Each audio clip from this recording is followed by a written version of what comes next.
Entrevista. Uma conversa inspiradora sobre os mais variados temas.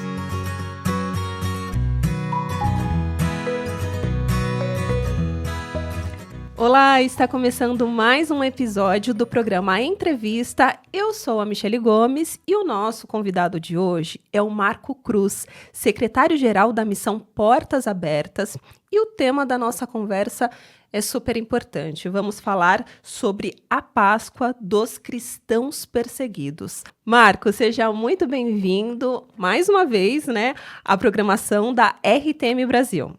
Olá, Michele. Olá a todos os ouvintes da RTM Brasil. É sempre uma alegria estar aqui com vocês.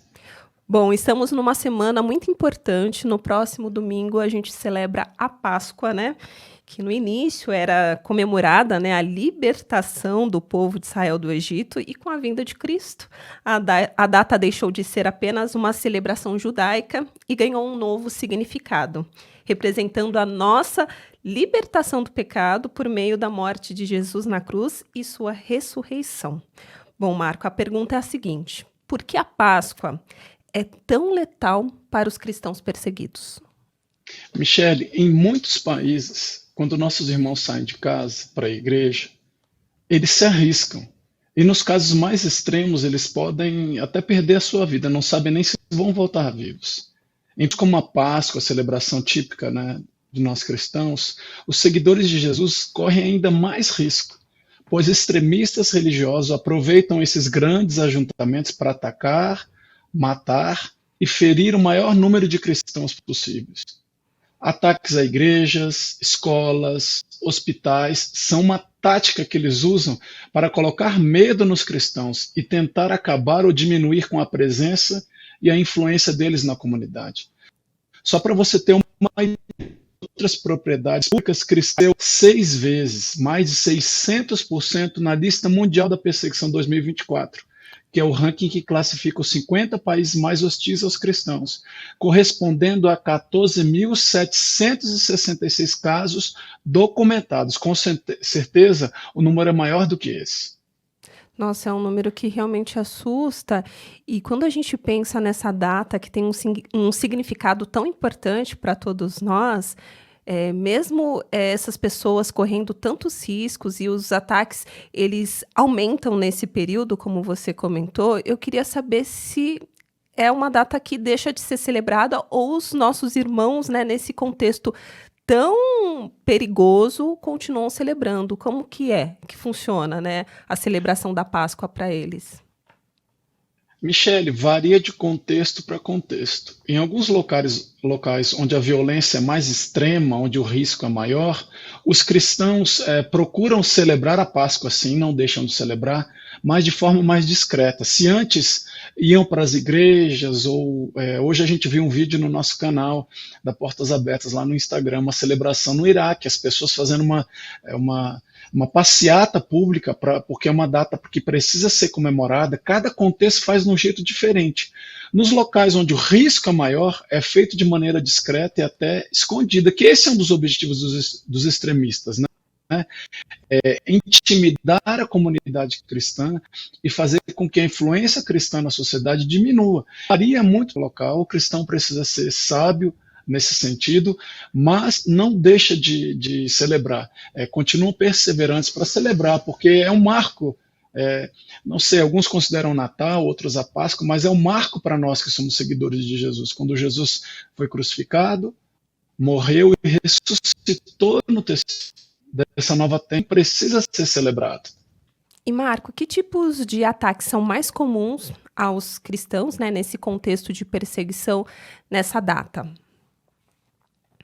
Michele, como os cristãos eles estão reunidos ou nas igrejas ou em locais onde há celebrações, comemorando a Páscoa, o mais comum são ataques à bomba, muitas vezes homem-bomba e mulher-bomba que se explodem, os extremistas, ou tiros em direção ao local de encontro. Mas também é muito comum ataque a casas dos cristãos, lojas, comércio, até mesmo em passeatas cristãs em comemoração à Páscoa, como eu falei para você. Em alguns países eles fazem passeatas celebrando aquela data.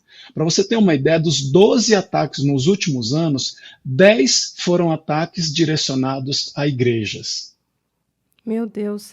E qual que é a região que tem mais ataques, né, nesse período que você citou, por exemplo, os países que são mais alvo? As regiões elas são as mais diversas possíveis, né? Mas as mais letais e violentas nos últimos, vou dizer aí, última década, foram Sri Lanka, Paquistão e Quênia. Sri Lanka e Quênia foram ataques que deixaram o maior número de cristãos mortos. E Sri Lanka e Paquistão, que foi em 2016 no Paquistão, foram os ataques com o maior número de feridos. Mas também a gente tem registro em outros países, né? Na Nigéria, que é o país mais violento contra os cristãos, Egito, norte da África, Síria, Nepal, Índia, Indonésia e outros países também. Queria que você compartilhasse com a gente alguma história, algum testemunho desses irmãos que sofreram algum tipo de ataque e sobreviveu, né, a isso, como que isso impactou, né, a vida dessa pessoa, a família, e o testemunho também, porque eu acho que permanecer fiel, né, a Cristo diante de tanta perseguição, de tanta hostilidade, é um testemunho que serve até de ensinamento para nós, onde vivemos num contexto totalmente diferente, a gente tem liberdade. Quando a gente ouve, né, essas histórias, é algo que nos choca mesmo. Olha, vou falar do maior ataque à Páscoa contra cristãos que a gente recente, que aconteceu no dia 21 de abril de 2019, no Sri Lanka. 259 pessoas foram mortas e 500 ficaram feridas. Foram ataques coordenados por extremistas. 3 igrejas foram atacadas, 3 hotéis e 7 homens-bomba, então explodindo, e muitas pessoas morreram.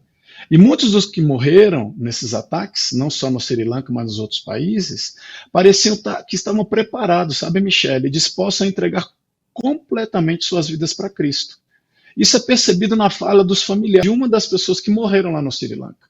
É o caso de Prashant, do Sri Lanka. Sua esposa, a Girija, era uma cristã muito dedicada. Ele, ao contrário, sempre ficava fazendo corpo mole em casa, e apesar dos vários convites da esposa, ele sempre diria que um dia ele ia para a igreja. Um dia antes do ataque, eles estavam celebrando o aniversário de um dos filhos. De repente, ele disse que a esposa começou a dançar, e ele perguntou: por que você está dançando como uma maluca? Ela sorriu e respondeu que talvez ela estivesse morrendo, ela nem sabia o que ia acontecer. No dia seguinte, Girija sofreu ferimentos graves durante aquela explosão. Ela foi uma das vítimas da explosão homem-bomba na sua igreja no Sri Lanka, e ela morreu uma semana depois, deixando o marido e 4 filhos aos seus cuidados. Apesar da morte, o legado espiritual dela continua na família. Ela tinha o costume de ler a Bíblia todos os dias para a família. Agora, uma das filhas, as Dukashini, ela faz a leitura diária. Além disso, agora o marido, Prashant, não apenas ouve, mas acredita na palavra de Deus. Ele frequenta regularmente a igreja, que é uma resposta às orações da sua esposa falecida. Ele prometeu para a esposa que algum dia ele iria para a igreja, né? Mas esse algum dia chegou antes do que ele imaginava. Foi o desejo final dela, ele diz, mas quando estou na igreja, dói muito quando ele lembra que ele perdeu a oportunidade de adorar ao Senhor juntos com a esposa, agora que ele é um viúvo.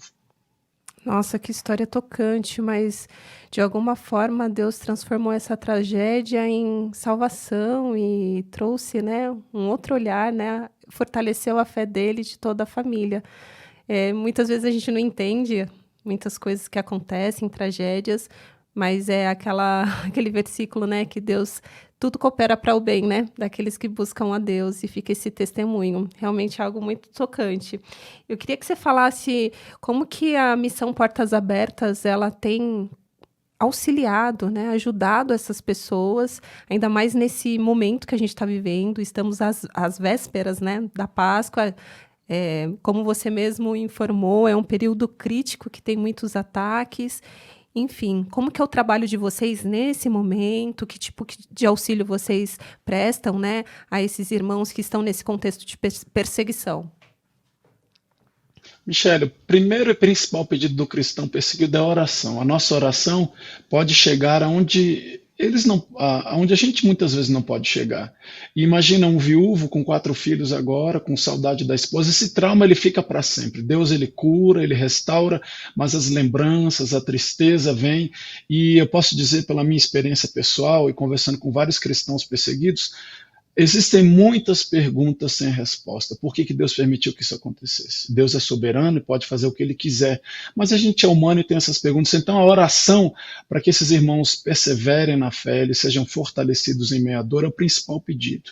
E a Portas Abertas, além de divulgar a história desses irmãos para que nós aqui no Brasil, América Latina, no mundo estejamos orando por eles, a gente é um ministério de presença. Então a nossa equipe local foi visitar essas famílias enlutadas ou famílias que ficaram com sequelas físicas e emocionais muito fortes, para encorajamento, para leitura bíblica, para discipulado, treinamento, também campanhas de ajuda emergencial. Muitos perderam suas fontes de renda, então a Portas Abertas ajuda na questão de suprir necessidades básicas, assessoria jurídica, a questão de empregabilidade, fonte de renda, às vezes auxílio, a questão de acesso a hospitais e um cuidado médico. Então é um ministério que atua não só na questão da oração, mas nesses que vão além da parte espiritual, que são muito do dia a dia, para elas vencerem essas dificuldades. A gente também faz campanhas de carta.